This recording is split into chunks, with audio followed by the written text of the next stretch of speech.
dead and leave for what? That doesn't make sense. Tonight on an all-new 2020, Right Between the Lies. She saw an intruder standing right here over her husband's dead body. But when the police bear down, the weeping widow changes her story. Okay. You got me. He shot himself. And keeps changing it. What was the first thing that went through your mind? Staged. Tonight, she's pointing fingers in every direction. She asked me if her own son could have killed Greg. Who's she trying to protect? Who's she trying to destroy? Somewhere along the way, reality left. Lie after lie after lie. Truth or consequences. Plus, be careful who you break up with. This woman must have had crazy written all over her. When a woman let down by her ex unleashes her fury and an avalanche of lies. She was one step ahead of me the whole time. Cyberstalking, claiming abuse, even sending his naked photo to his coworkers. And that's just for starters. This is a death threat. This is, I'm going to kill someone if you don't do what I say. Tonight, we're stalking the stalker for the truth. Right Between the Lies. Here's David Muir. Good evening, and tonight here, a mother, a wife living in her beautiful home, then an intruder who breaks in and shoots her husband dead. A horror she tried to shield her little girl from, who was sleeping in a nearby room. But was she shielding everyone from what really happened? Matt Gutman with the tapes tonight, finding the truth right between the lies. Drill a well in Keller, Texas.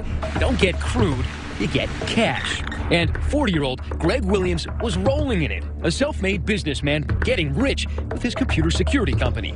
Now sharing a little palace on the prairie with his wife, 42-year-old Michelle, and her 4-year-old daughter, Michaela.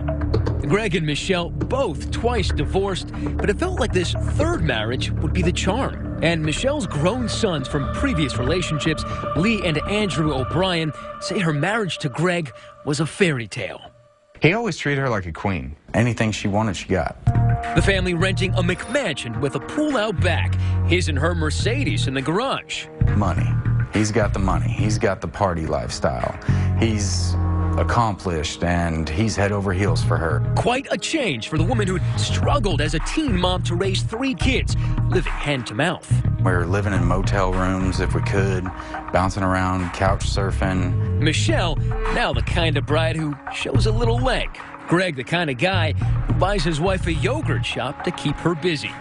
Perfect, what with her new taste for the sweet life.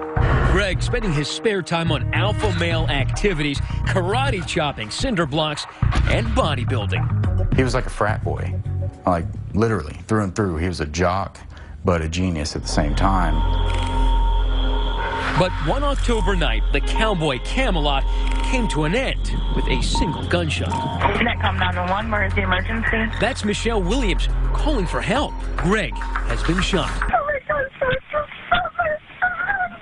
This is the actual dash cam video from some of the first officers arriving on the scene when they discover Michelle distraught with a nasty goose egg on her cheek. Who else is in the house? My 4-year-old and my husband. Your 4-year-old and the husband. Hoping to shed more light on the attack, police bring Michelle, their only witness, down to the station. Then, as a sympathetic officer holds her hand, Michelle tells Sergeant John McGrew an unbelievable story. Walk me through the story that she told you. She was asleep, woke up by an intruder. Michelle says she woke up as an intruder in black was breaking in through the back door. The bandit passed right by 4-year-old Michaela, asleep on the living room couch, and approached the bedroom. There he ran into Michelle and whacked her, knocking her out. She was struck by an unknown object. Police later find a wrench at the scene, right size to plant that painful bump on her cheek. That's what actually kind of It knocked me out. Michelle says she's still groggy when she sees the man in black standing over Greg. There is a gunshot, and the intruder disappears through a back door. I screamed and I ran over to Greg and I reached for him. I grabbed a hold of his hand and I felt blood running down the side. Greg has been shot once in the head. And eventually, there in the interview room, Sergeant McGrew informs Michelle her husband is dead. There's not much I can say in this. Greg's deceased. The widow Williams is inconsolable. Now back to that developing story in Keller. The story catches the eye of the media. The victim's wife called 911, including TV's queen of crime, Nancy Grace. Cops find Daddy shot dead in his own bed. Who was the intruder in black who shot Greg? Turns out there is no shortage of suspects because Greg's gilded life had a gritty side. He had an edge to him. He rubbed people the wrong way. There's drug dealers and bad people. He's kind of like a Dr. Jekyll, Mr. Hyde. Michelle, trying to help identify that killer in black, mentions others police might want to talk to, including Greg's ex-wife, Kathy Williams. Him and his ex-wife fight a lot. She doesn't mention the two men in the world who may have disliked Greg the most. His stepsons, Army vets Andrew and Lee O'Brien. How much did you not like him? I hated him. I don't throw that word around lightly, but I literally hated him. As sometimes happens, the stepchildren felt unwanted and unwelcome by their mother's new husband. Was there ever a point that you were happy that he was dead? Yes, immediately. When they told me he was dead, I was like, cool, whatever. How's Mom? Both you and your brother openly say you despised Greg. Mm-hmm. Did you have anything to do with his murder? No. But police are beginning to wonder whether there was an intruder at all. Keller Police Captain Brenda Slovak, the lead investigator, drives us to the big house on Jacob Avenue and back to the night of the shooting. And from right here, you could see the body. Correct. I could see him in the bed. But in that bedroom, there is not a single sign of a struggle. And in a house loaded with valuables and $20,000 in cash, the killer takes nothing and leaves nothing. Did you ever find fibers or any DNA evidence or any other kind of evidence of an intruder? No. So what? You have an unknown assailant break into his home, shoot him dead, and leave for what? And then police practically trip over the most important evidence in the case.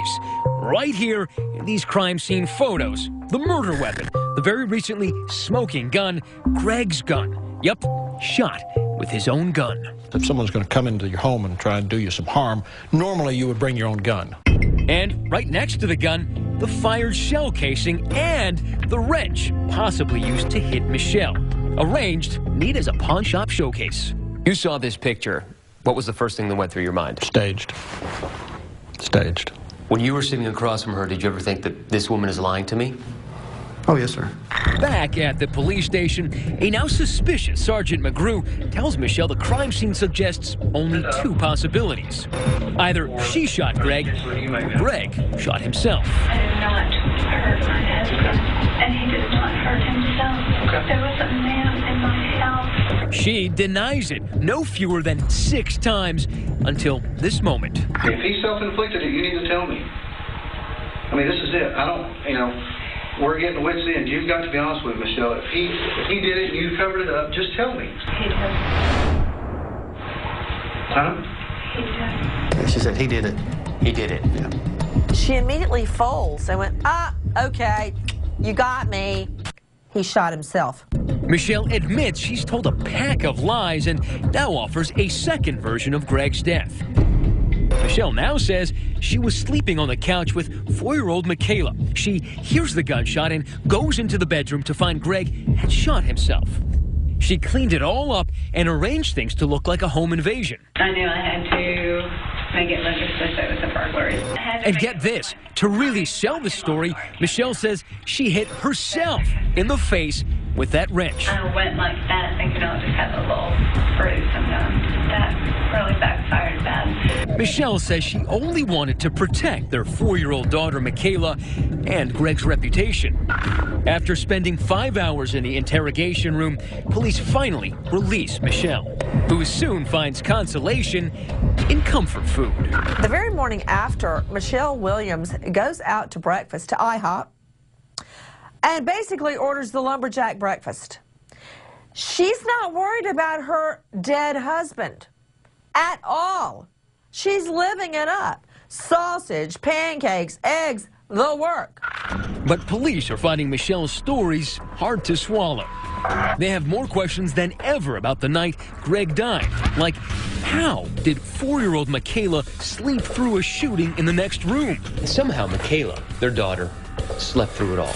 How was that possible? Could clues from a little girl help unravel the mystery of her father's death? Stay with us. Right Between the Lies continues. Once again, Matt Gutman.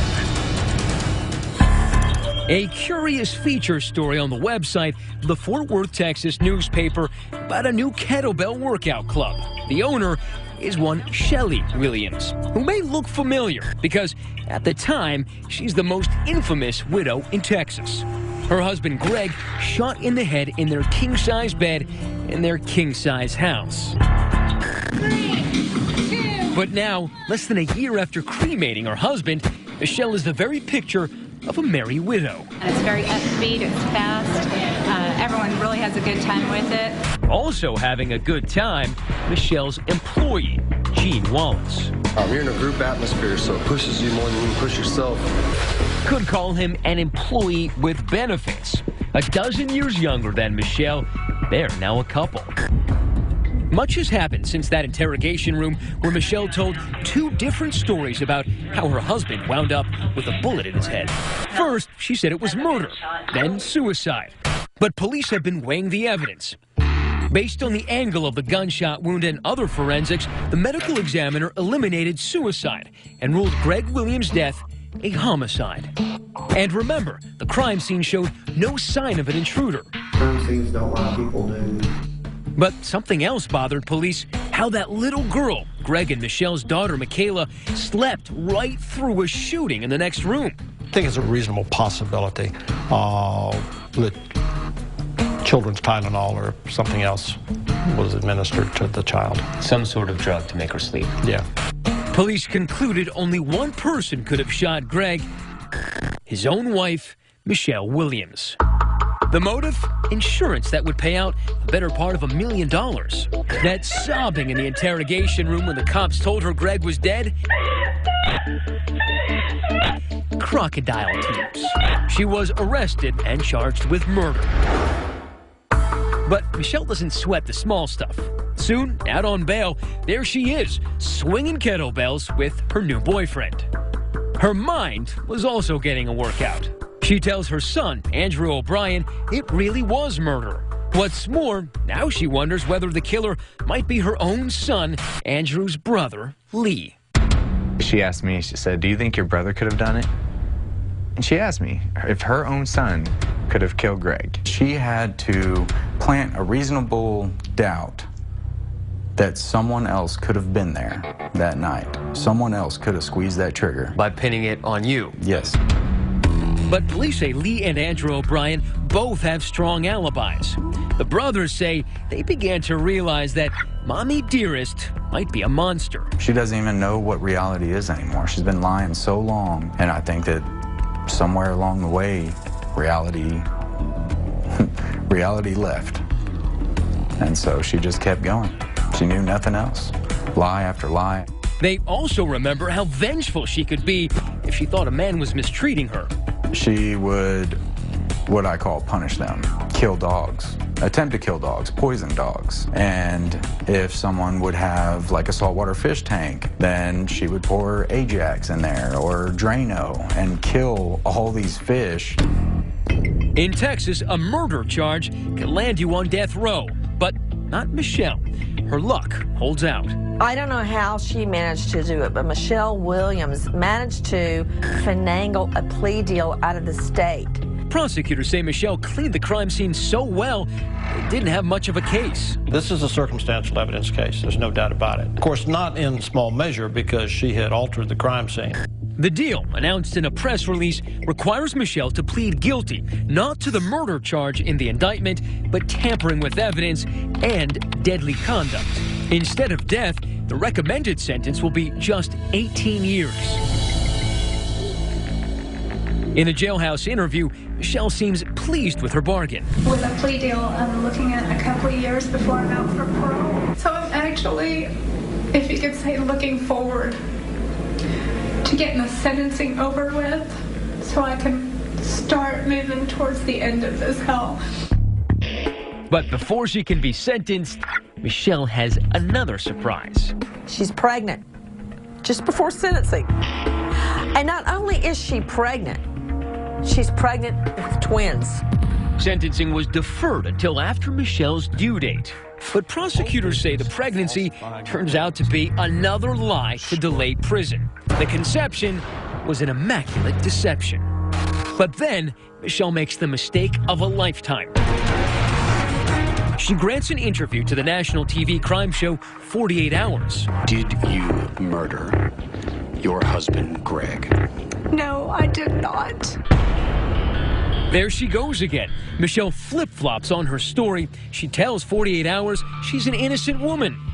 And she pulls an old, tried and untrue story out of mothballs. The man in black did it. There was an intruder in the house, and that person killed my husband. So she had already pled guilty, and then she gets on national television and says, well, what I really meant was I'm not guilty. What I really meant is an intruder came in. I really meant that I have a good idea who the intruder was. It doesn't play well with the judge. If this story's true, this lady needs a trial. He revokes the plea deal and orders Michelle to stand trial for murder. The woman accused of shooting her husband in the head just shot herself in the foot. You have a Fifth Amendment right to remain silent for a reason. Our U.S. Constitution protects you from the actions of the state. What the U.S. Constitution cannot protect you from is yourself. When we come back, court is in session. Michelle drags Greg's ex-wife Kathy back in the picture. Could she be Michelle's get-out-of-jail card? I was in shock. Stay with us.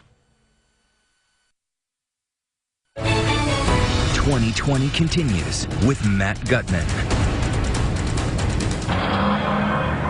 At the Tarrant County Courthouse in Fort Worth, Texas, it's finally time for truth and consequences. Michelle Williams is on trial for the murder of her husband, Greg. An elaborate cover-up. This story continues to evolve. The media following every twist and turn in the murder case. The motive was money. Tried and true, age-old money. A fraud examiner says the Williams finances were mismanaged. Lots of problems here, right? They tended to be living beyond their means. They both had their respective jobs in this case. His job was to make money, and her job was to spend money. And they were both very good at their jobs. And prosecutors lay out their theory. Greg and Michelle fought over money that night. Greg hit Michelle or threw something, causing that goose egg on her cheek. It's our suspicion that this is an injury that was caused in the fracas with her husband earlier in the evening that led to his demise. Provoked, Michelle enacted a plan that would get her revenge and riches. Prosecutors say after Greg fell asleep, Michelle shot him in the head with his own gun, then arranging the evidence and cleaning up the crime scene to look like the killer was an intruder. Michelle brought to tears as gruesome photos of her dead husband are shown. Prosecutors are so successful in painting Michelle as a pants-on-fire caliber liar. She lied about it, she lied about it, and when she finished lying about it, she kept on lying about it. Her defense attorneys are forced to make a startling admission in open court. Probably at this point, you have made up your mind, and rightly so, that Michelle, she lies. But the most devastating witness to take the stand... It's her own son, her own adult son. It's Andrew O'Brien. He testifies his mother had concocted yet another whopper to save herself. She asked him to set up Greg's ex-wife, Kathy Williams, as the killer. Michelle asked me to call some friends and have them frame Kathy. She said, I need you to call a friend, tell them to go to Walmart, buy an extra large sweater, take that sweater out to the woods somewhere, fire a pistol so that the gunpowder gets on it. She asked him to plant that sweater in Kathy's car where police would find it. You were brought up to the witness stand to testify about your mother. Mm-hmm. How did you feel? God, it was probably the worst feeling I've ever had. When they asked me to point to Michelle Williams, I could not make eye contact. As the defense presents its case, Michelle Williams' court-appointed attorneys say Greg was actually worth more to her alive. Greg was Michelle's golden goose. He brought in over $500,000 in 2010 and over $800,000 in 2011. So what was her motive? So how did he die? They go with Michelle's story number 2. Remember, that was the suicide theory. Greg took his own life. That's what the physical evidence supports. What do we know about Greg Williams? We know that he was competent in handling a firearm. We know that he was using steroids. Michelle's attorneys argue Greg was driven to suicide by a plague of problems. Money trouble, issues with his teenage daughter from a previous marriage, and the recent suicide of a close friend. According to Greg's mother, nonsense. She says he was loving life. He was very happy and bubbly and telling me all about the plans he had for the new house they were buying. It was not a contact wound. And prosecutors question whether suicide was even physically possible. Crucially, a gun expert testifies Greg was not, as you might expect in a suicide, shot at close range. The muzzle of the firearm was further than 6 inches and closer than 24 inches. This is 24 inches.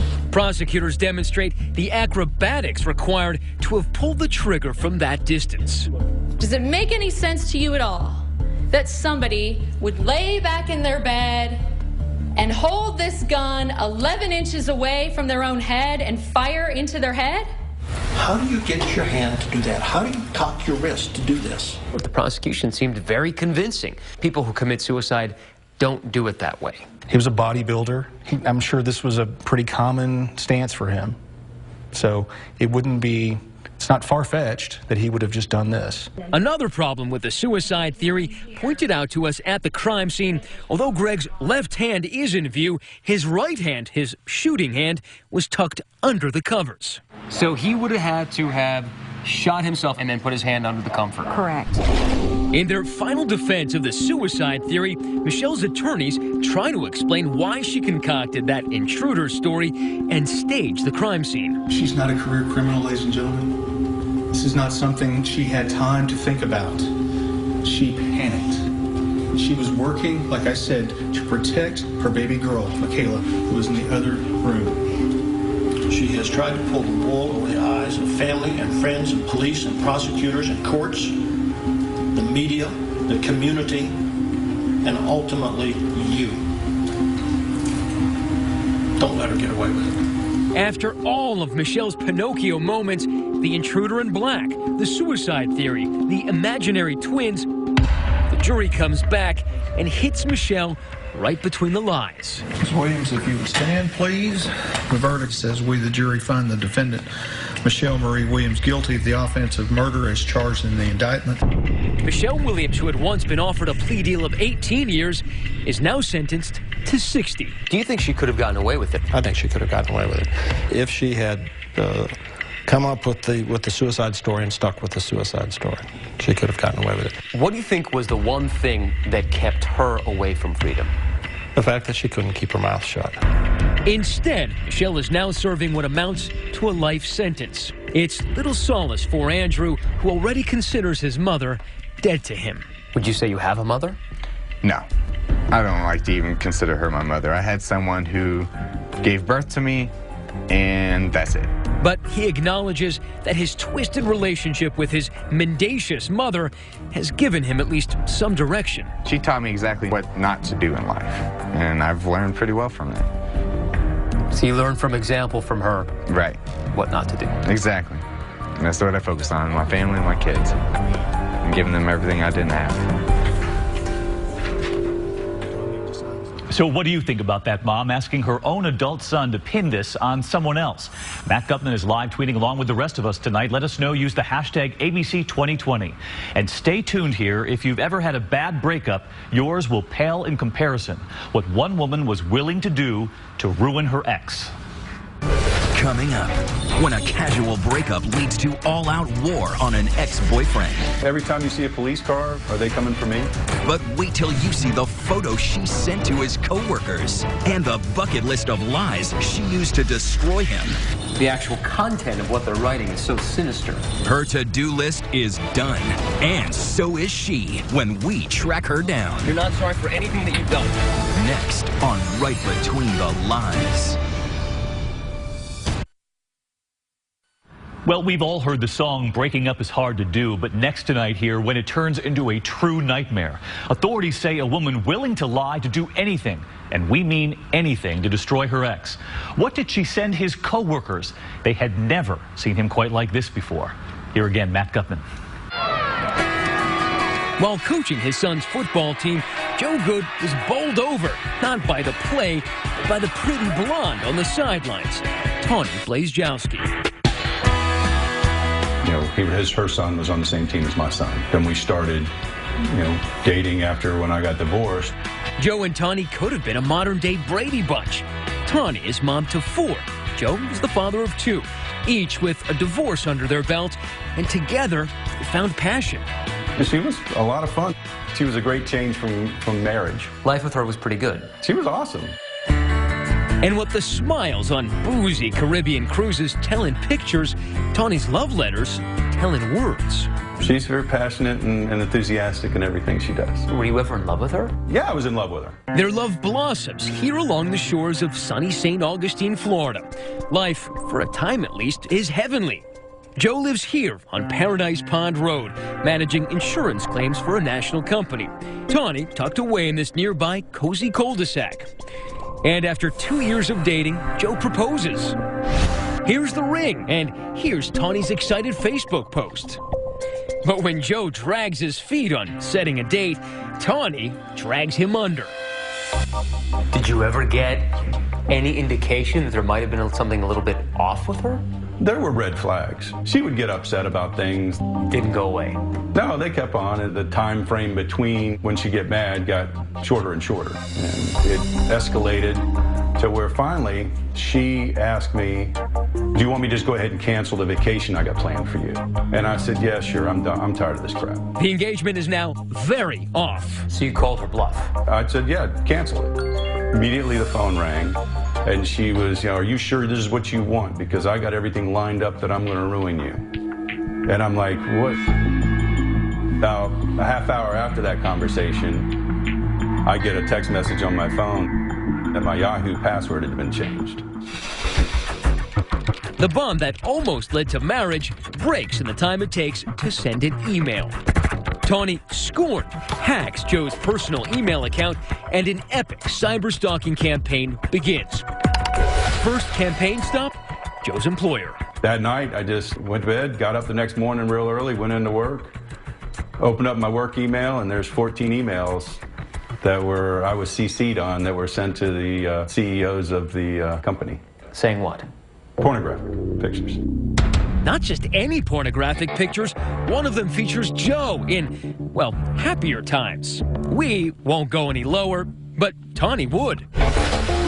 She FedExes these packages to all of the members of his company's board. Inside, sex toys and condoms. As if your colleague seeing you naked isn't the stuff of nightmares. Surprise! The torment really begins with a polite knock on the door at 2 a.m. The night of October 19th, things changed. What happened that night? 1:30, opened up the door, and there's a police officer. Yeah, and he goes, Mr. Good, yeah, we'll step on out here. So you want to tell me what happened? You and your girlfriend have a little altercation tonight? And I was like, what are you talking about? I've been here all night long. In the middle of the night, Tawny drives to the sheriff's office. The pictures of her bloodied face show what she told cops that night. Joe beat her. Do you think she had it in her to whack herself in the face? Oh, yeah. Slam a door on her face. She was able to exploit these systems that are there to actually protect us, systems that we have faith in. I ended up going to jail that night. Because here's the thing. A girl says a guy hit her. Most people think, well, the guy hit her. They don't think the girl's lying. Despite Joe's alibi, a judge slaps him with a protection order, which Tawny then uses to get Joe arrested a second time. She tells cops that Joe is making harassing calls, threatening her life. How does she pull this off? Well, she's become an expert in spoofing, a cyber-stalking trick that makes it seem as if Joe is calling Tawny, even when he's not. So she's now calling the police saying that I'm calling her breaking the injunction violation. Then Tawny spoofs again, making it appear as if Joe's threatening her from his work number. And this time she says she's got the voicemails to prove it. Listen. I still have a gun. I know where you are, and I'm coming for you. I should have told you. We now know it's probably Tawny digitally manipulating her voice. But back then, cops hadn't caught on yet, and they arrest Joe for a third time. By now, his employer has had it. They fire Joe. During all of this, Joe takes a little vacation with his new girlfriend, Mariella Murphy. One wonders why he'd ever return, but when he does... There's the airport security asking, "You Mr. Good?" "Yes, sir. Step over here with me." They'd got a tip that I was smuggling drugs in from D.C. Found nothing, of course. Found nothing. I said there's aspirin in there, but that's the strongest you're going to get. Somehow she found out that I was going to D.C. As if all of this isn't frightening enough, Tawny is about to tighten the screws, entering even more dangerous and demented territory. Listen to this. It's Tawny calling a Florida abuse hotline. There was allegations of him having sex with his daughter, and he's provided all of his children with alcohol. But Tawny's just getting warmed up. He himself gets drunk. I think he is having sex with these young teenage girls because he's into child pornography. Did that ever happen? No. But still, investigators don't believe Joe. After all, he's been arrested 3 times. Growing bolder, Tawny now makes it dangerous to just know Joe, finding fresh meat in Joe's colleague at work, Jenny Rober, and, weirdly, Joe's new girlfriend's landlord, Doug Duggan. She did a Crime Stoppers tip to me, accusing me of allegations against my kids. Making pornography with your children? Yes. So she accused you of being the most horrible type of pedophile. The things that are on there, I can't even repeat. They're so horrible. It's hard to imagine Tawny stooping any lower, but she has, now involving the children of relative strangers. As for Mr. Duggan, Joe's girlfriend's landlord, he also gets an anonymous threat, this time through the U.S. Postal Service. We now know it's another special delivery from Tawny Blazejowski, threatening to burn his house down. Burn it down? Yeah. I spent a couple of sleepless nights wondering if the house was going to burn this night. But soon, we turn up the heat on Tawny. No way, no one's talking to you. Stay with us. Don't go away, because Matt does not give up at that door. What we are about to show you here, what was found in that house, a to-do list you will not believe. Once again, 2020's Right Between the Lies and Matt Gutman. The stalker of St. Augustine was about to be stalked. Bottle blonde Tawny Blazejowski had become a dangerous loose cannon, menacing 16 people from coast to coast for 7 months, all connected to her ex-fiancé, Joe Good. How would you define what Tawny did to you? It was total harassment. She got him fired, humiliated, blasting his nude photo to his bosses, arrested, accusing him of beating her, investigated, claiming he ran a children's porn ring. I did everything I could to stay away from her. She was one step ahead of me the whole time. Cleverly convincing the sheriff's office that Joe Good was bad news. It was disturbing. Every time you see a police car drive by, are they coming for me? You're on pins and needles all the time. Not content with just Joe and her crosshairs, Tawny was targeting his kids and even people she never met. His co-workers, his new girlfriend, his girlfriend's landlord. When a desperate Joe asks attorney Brian Shorstein for help, Shorstein flinched. So you were afraid that she would come after you? You never knew who would be the target of what it is she was doing. Does anybody want to get involved with this thing? But he took the risk. First, convincing the sheriff's office that Joe was no victimizer, he was the victim. the first thing that came into our mind was, what are we missing? Detectives George Harrigan and Shannon Andrews began connecting the dots. She had manipulated law enforcement for so long, it was time that we get to the bottom of this and we get the real story. And quickly, because now Tawny was turning her venom on more children. Joe Good's new girlfriend, Mariella, reported an anonymous letter threatening her then 17-year-old daughter, Erin. Said, this is what Erin will look like the next time Mariella sees her, if she sees or even talks to Joe Good one more time. And attached was a picture of a mutilated body. What a horrific thing to send. This is a death threat. You're taking it a step too far. She was the stalker at one point, but when this happened, she became the stalked. Stalked by investigators and soon enough unable to hide behind her lies. And then a breakthrough in the case. Finding out the anonymous report sent to law enforcement hotlines originated, from Tawny's computer. You leave an electronic trail, that all came back to her.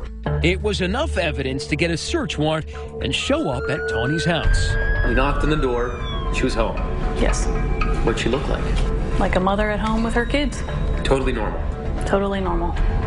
But there was nothing normal about the tidy spiral notebooks Tawny kept in her bedroom. Turns out while her kids were studying, Tawny was scheming. So this is the first notebook that you saw? Yes. So you start flipping through it, and what goes through your mind? That I can't believe it's actually all here. 7 notebooks, hundreds of pages, daily notes to herself. It's explosive evidence in Tawny's own schoolgirl's handwriting. A meticulous list of her many lies, every detail of her sinister plan in plain ink. Reminders, print naked pic, call self 1,000,000 times, even get picture of decomposed corpse. Dates, March 11th, filed police report on Joe. March 21st, Joe arrested at work. March 28th, made report of child abuse. And once completed, each dirty deed crossed off the list. On the margins, the haunting word, done. I certainly did not think I would walk out of that home and have a manuscript of everything she had done and planned on doing. The cat had become the mouse, and Tawny had set her own trap. Tawny was arrested that night. And once we explained to her that she would be arrested, she wrote a list out of things for her ex-husband to do in reference to their kids. She was good at lists. No, she was very good at lists. Please see the place later. And finally, prosecutors would present the judge with another list, Tawny's lengthy catalog of crimes. 3 counts of threats or extortion, 4 counts of aggravated stalking, and 1 count of false report of abuse, child neglect, or abandonment. Tawny pleaded no contest to 8 felony counts. Last week, the day before her sentencing, we went to Tawny's house. Her daughter answered the door. I wanted to know if I could speak to your mother. I mean, she honestly really isn't available right now. And she would not make herself available. No way, no one's talking to you! At the courthouse the next day, we interviewed 2 of Tawny's many victims. If she were sitting right here where I'm sitting, what would you say to her? But she needs to understand that there's consequences, because I think that she thought she was above the law. Hold on. Sure. Cameras roll. And suddenly, we spotted Tawny walking out of the courtroom. This time, nowhere to hide. Maybe you want to say something to your victims. Anything. Do you feel any remorse? You're smiling. Why are you smiling? Something funny? I'm sorry, something funny. You ruined the people's lives right there. You're telling me you said they were porn. You said that their kids were pedophiles. You accused them of being pedophiles. You have nothing to say. She would finally talk to the judge, the tormentor now begging for leniency. I'm pleading with you, Your Honor, to please grant me forgiveness. I ask my victims for forgiveness and for mercy, and for you to please not take me away from my children who need me. Her lawyers argue that she's got obsessive-compulsive disorder and is bipolar, and that those disorders contributed to her crimes. But the judge has heard enough. That should be committed to the Department of Corrections for a period of 9 years. 9 years in prison plus 2 years of house arrest, and get this, 19 years of probation. But still, for Tawny's many victims, the anger and the fear are imprinted for life. Joe Good is forever transformed by one woman's obsession and those neat little notebooks. There were some things that were not yet crossed off. Do you think if she hadn't been arrested, she would have kept going? I'm sure she would have. Joe Good had been arrested 3 times for not having done anything wrong. Correct. I mean, does the department feel guilty about that, or? Absolutely. It's changed us forever as far as investigators. While he's waiting for those arrests to be expunged from his record, Joe's gone from making almost 6 figures to doing lawn work. If she were here right now and you could ask her any question or tell her anything, what would you say? Why couldn't you just let go? So here's the question tonight. What do you think of that sentence? 9 years in prison, 19 years of probation. Too much or too little for all those lives she changed? Let us know. Use the hashtag ABC2020, and we will be right back. That's our program for tonight. Thanks for watching on a Friday evening. I'm David Buer. For Elizabeth and all of us here at 2020, have a good evening. Good night.